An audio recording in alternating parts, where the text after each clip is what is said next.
Hi there, everyone. How are you today? This is NJ Evans.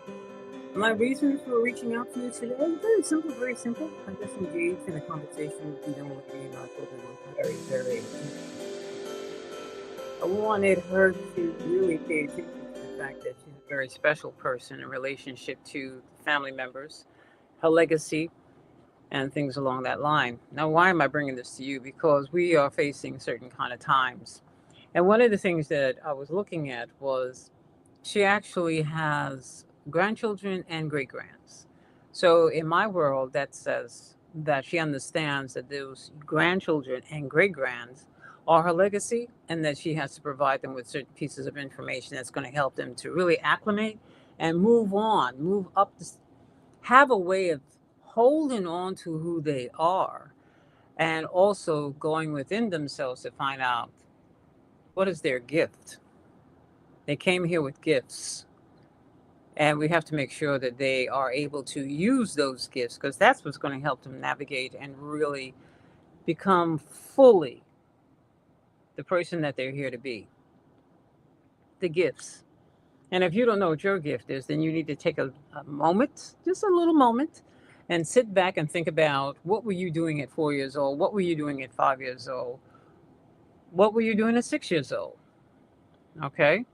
And the reason why I'm saying that to you is because those are usually the stopping points. Now, let me show you something in the school system. And the reason why I'm bringing the school system into the picture so early in this conversation is because AI is in the school system now. Now, I have a couple of links that are going to be in the description that I'd like for you to check out. And the reason for that is because I think that if you have an understanding, and some of these videos, not a book to read, videos, are going to be very easy for you to comprehend because of the type of language that is being used by the various individuals who have expertise in that area. And there's a pro and a con, the good and then the bad. And what I want you to do is be able to stand and have a conversation about the good and the bad. So that when you decide to go to the school and you see something that you don't like or something that you do like, you can present your case. And I really mean that. Present your case. So, the people that as I said before, the people that I have that I wanted you to really look at, one of them is a gentleman by the name of Saul Khan. All right, that's the Khan Academy. And I think that both of his pieces would be very interesting. An interview that was done with him, and then plus the TED Talk. Then, of course, AI learning on Google, that would be very important. And then there's also this young lady who, according to the interview, I was watching Democracy Now, and according to the interview, she has been involved with AI for a long time, quite a few years. This is according to Amy. And what I thought was nice was the fact that she not only was involved with it, she actually really understood what was happening in that whole game. And she was able to speak very intelligently and share her information on a fashion, whereas I think that you and I and anybody else could understand. Anybody else could understand. She's a journalist, and her name is Karen. I think you pronounce her name How. And the gentleman that she had was speaking about was Sam Altman, and then she was also talking about OpenAI and blah blah blah blah. Amy Goodman on Democracy Now. That's where I saw that particular interview. Now, to go back to what I was saying a minute ago, the reason why I'm bringing this to your attention is because those little people that you have in front of you, some of them are going to be dyslexic. And dyslexia is something that I was talking to you about previously, because dyslexia is really just a learning disability. It really isn't just a learning disability. And as a baby boomer, I'm going to tell you right now, we didn't have any crutches. We didn't have any kind of way of going through dyslexia and voila. Somebody will say, well, that child has a learning disability. It's okay. Mm-mm. We had to learn it, figure it out ourselves, and then come forward. It wasn't until the 1990s when they finally came up with some kind of definition and here are the criterias and blah, blah, blah, blah. But in the meantime, though, we had to figure it out. So now that that is done, let me add something else to the figuring it out. And that is the fact that The school system is where I wanted to talk, and I'm talking very quickly, and I'm wanting you to hear this because I have a time period here.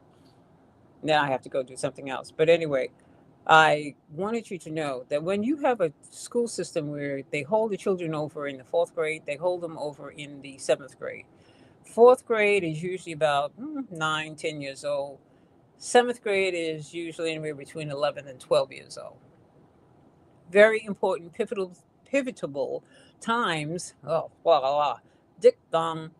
Anyway, so what happens is in the fourth grade, your self esteem is coming on board, right?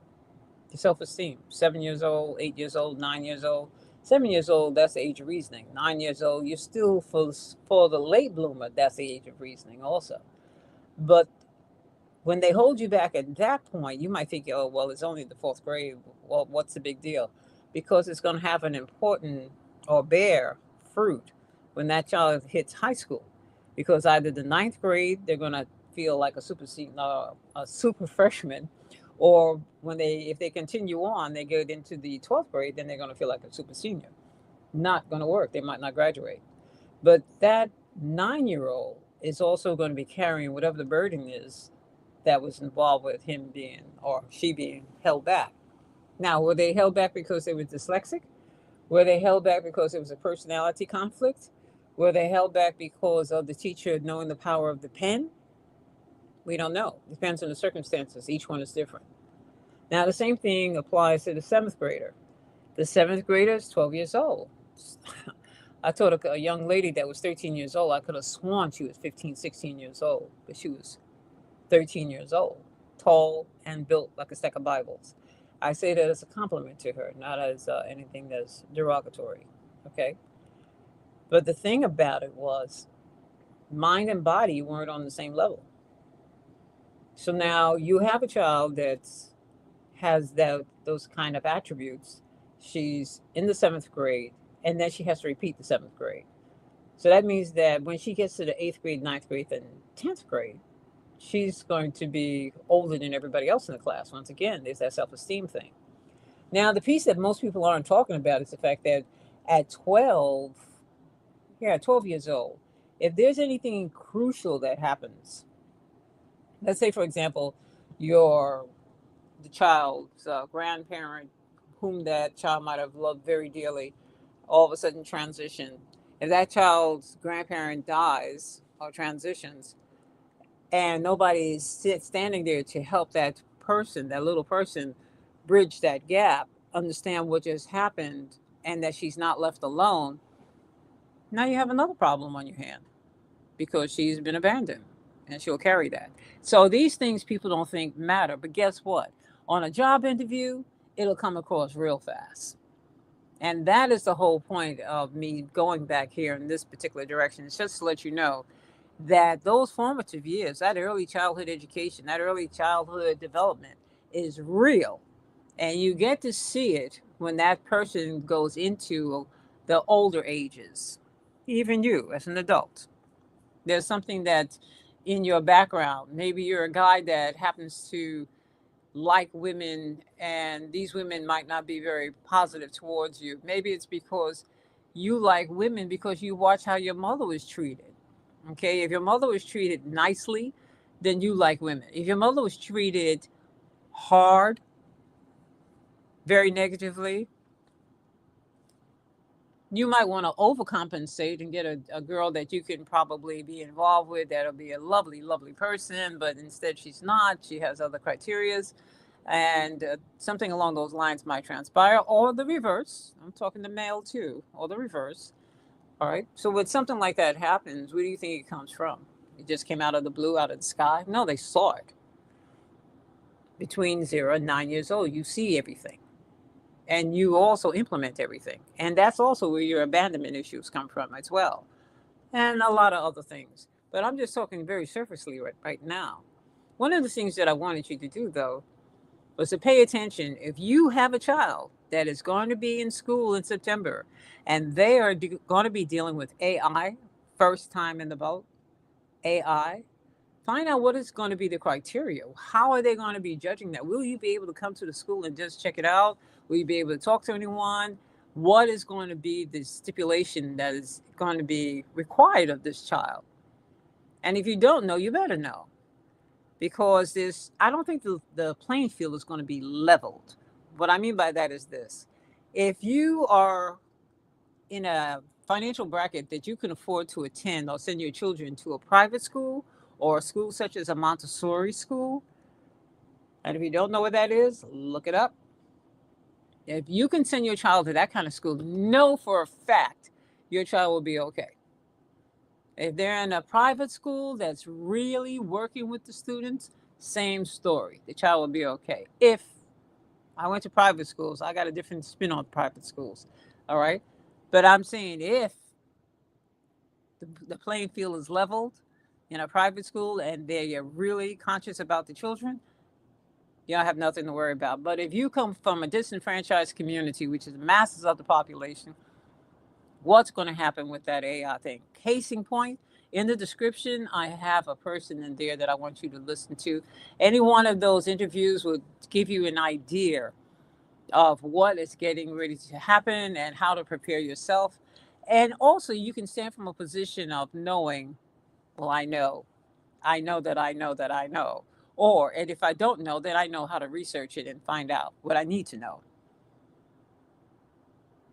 Those people that you have that are your children, your grandchildren, your great grandchildren, or your legacy, they're standing upon your shoulders. They're believing that you're going to hold them up. They're believing that you're going to protect them as they get older and to a point where they can protect themselves. So that's your responsibility, and mine, and others. And there was something that a friend of mine said to me: focus on what you can do something about, not what you can't. Okay? So, all those things out there that are happening that you can't do anything about, I'm not saying acquiesce and become indifferent. I'm saying take notes, pay attention, but keep your own course. You have something specific. And that's the reason why you are here at this particular point in time on this planet. So, why are you here? That's the question. Why are you here? That information is going to help you know how to sit at an interview and go forward. And there's much more on this. But the common denominator with interviews is that you have to have those early childhood pieces in place so that you don't sabotage yourself. Okay? And then from that particular point, there's more to that too, because I did a lot of interviewing people and stuff. All right, so there's more to that. But the piece that I wanted you to understand is that is the primary. You got to present yourself. You got to know how to look, how to act, and all this other kind of stuff. And I'm not only talking about dress for success.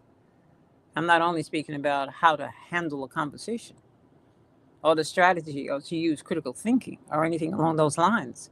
I'm talking about know that industry that you're applying for. Know it. Know the language that they use because it's very specific to that industry. Okay? That's how you ace it. Anyway, this is NJ Evans. Remember to create the reality that you truly do desire, not one that you don't. And I'll talk to you again soon. Okay? Read the description. If you want to dispute this with me, there's an email address there. Go ahead and send me an email. Ciao.